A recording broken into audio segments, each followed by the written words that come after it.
बिस्मिल्लाहिर्रहमानिर्रहीम। अस्सलाम वालेकुम दोस्तों और मेरे मोहतरम काश्तकार भाइयों, मैं हूं आपका मेज़बान सदाकत अली और एग्रीकल्चर एवोल्यूशंस में आपका खुशामदीद। आज ज़रिए यूनिवर्सिटी मुल्तान के माहिरीन के साथ कबीरवाला के मुख्तलिफ मवाज़ात में कपास का दौरा किया है और मुख्तलिफ काश्तकारों से मुलाकात भी की है और चंद काश्तकारों की जो कपास की सूरत हाल है वो इस वक्त बहुत बेहतरीन है, चुनाई करवा रहे हैं। उस पर गुलाबी सुंडी और सफ़ेद मक्खी के हमले कदरे कम हैं। तो उस काश्तकार से बात करेंगे कि कौन सी वैरायटी काश्त की, खादें किस तरह इस्तेमाल की, स्प्रे कौन कौन से इस्तेमाल की। तो चलें इनसे बात करते हैं। हम यहाँ पे काश्तकार के पास मौजूद हैं जिनसे जानेंगे कि उसने कपास की जो देखभाल कैसे की है शुरू से लेकर आखिर तक।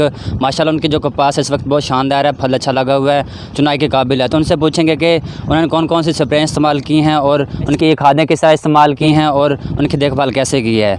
तो इनसे मिलते हैं और इनसे तारुफ भी करवाएंगे और पूछेंगे कि ये कौन सा इलाका है। अस्सलाम वालेकुम जी। वालेकुम अस्सलाम सर, क्या हाल चाल है? ठीक ठाक हैं? अल्हम्दुलिल्लाह, दुआएं आप करवा दें अपने काश्तकार। मेरा नाम इशफाक अहमद है, सुखेरा फैमिली से मेरा तल्लक है। मैं इस वक्त मौजूद हूँ तहसील कबीरवाला का मौज़ा ओजला। तो मेरी 10 एकड़ कपास है जो मैंने मई के दूसरे हफ्ते में स्टार्ट में काश्त की। तकरीबन 10-11 मई को मैंने काश्त की थी और स्टार्ट में मैंने इसको बीज को ट्रीट किया था अमीडा क्लोप्रेट से और अमीडा क्लोप्रेट मैंने बायर का इस्तेमाल किया था। उसके साथ मैंने इसको DAP नीचे डाली थी। फिर दूसरा मैंने एप्लीकेशन इसको दी थी नाइट्रोफास की।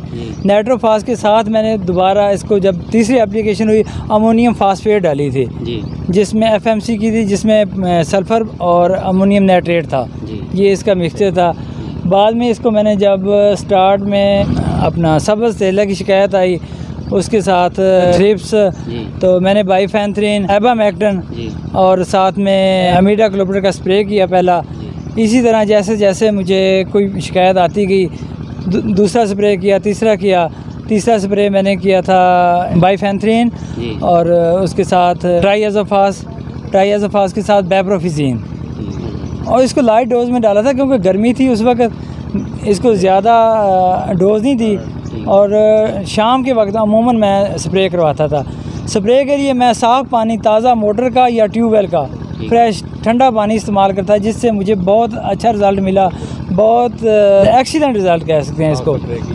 7 स्प्रे किए हैं और आखिरी स्प्रे मेरा हुआ है 2 दिन पहले अराइवो के साथ मैंने डायफेंथ्रान और सल्फ़र ये 3 मिला के मैंने एप्लीकेशन की है और इंशाल्लाह इसका बहुत अच्छा रिज़ल्ट आएगा। मज़ीद कुछ आ गया है और अल्हम्दुलिल्लाह मैं मुतमईन हूँ। एवरेज कितनी आ चुकी है? मेरी एवरेज आ चुकी है 10 मन एकड़ आ गई है अभी चुनाई के लिए। कब आपकी मतलब एवरेज 10 मन आप बता रहे हैं कि अभी 10 मन आ चुकी है और इंशाल्लाह पीछे हम देख रहे हैं उसमें एवरेज अगर टिंडे देखें तो 20 से 25 जो मैच्योर हो चुके हैं। इसके अलावा और भी फल जो ना कपास ले रही है। तो मेन जो चीज़ें इसमें इनकी जो बात से मैंने अंदाज़ा लगाया वो ये है कि इन्होंने एक तो पिंक बालवम और बाकी जितने भी इंसेक्ट थे उनकी टारगेटेड स्प्रे एप्लीकेशन, वाटर इन्होंने बताया कि इन्होंने इस फ्रेश जो पानी है वो इस्तेमाल करते रहे। उसमें इन्होंने वो गदला पानी जैसे हमारे यहाँ आम होता है कि रूटीन में खाले से पानी लिया वो स्प्रे कर दिया।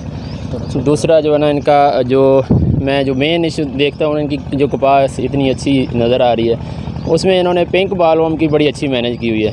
पिंक बालवम और वाइट फ्लाई उसकी मैनेजमेंट बड़ी ज़बरदस्त लग रही है। तो इन्होंने अभी बताया कि हमने जो भी स्प्रे करते रहे उसमें पिंक बालवम को ख़ास तौर पर टारगेट करके उसमें बाईफेंथ्रिन बताई, इन्होंने साइपरमेथ्रिन बताई है। इसी तरह इन्होंने बताया कि हमने डेल्टा मैथ्रिन यूज मतलब जो पेरीथ्राइड के स्प्रे जो उन्होंने साथ साथ करते रहे। तो उस वजह से मैं देख रहा हूँ कि यहाँ पे इनके यहाँ पिंक बालवम का अटैक बहुत कम है रिलेटिवली, क्योंकि हम पीछे 5-6 और फार्मर फील्ड विज़िट करके आ रहे हैं।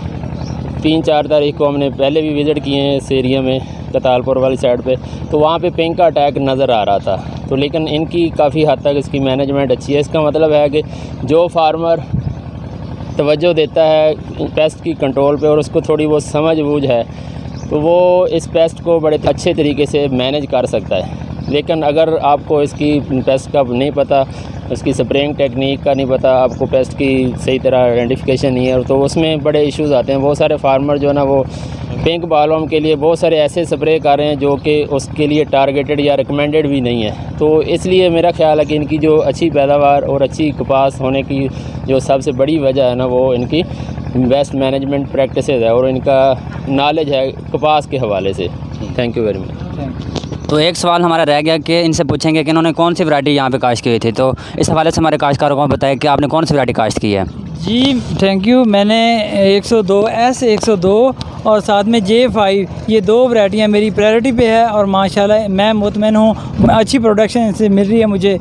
इस पे पिंक का अटैक भी कम होता है और इस पे वाइट फ्लाई भी बहुत कम अटैक करती है, लेकिन इसको प्रॉपर देखभाल करना ये किसान की अपनी ज़िम्मेदारी है। Thank you. तो जैसे कि यहाँ पे मेरे जो काश्तकार भाई हैं और जो हमारे माहिर ज़राअत थे, उन्होंने ये बताया कि अगर अच्छी देखभाल कर ली जाए और प्रॉपर टाइम पे जो इसकी मैनेजमेंट कर ली जाए तो हम सफ़ेद मक्खी और जो दूसरे गुलाबी सुंडी हैं इन जैसे जो कीड़ों से बच सकते हैं और अच्छी पैदावार ले सकते हैं। तो आप इन चीज़ों को मद्देनज़र रखते हुए अच्छी देखभाल करने के साथ साथ अच्छी पैदावार ले सकते हैं। तो इसी के साथ हमें इजाज़त दें। अल्लाह हाफ़िज़।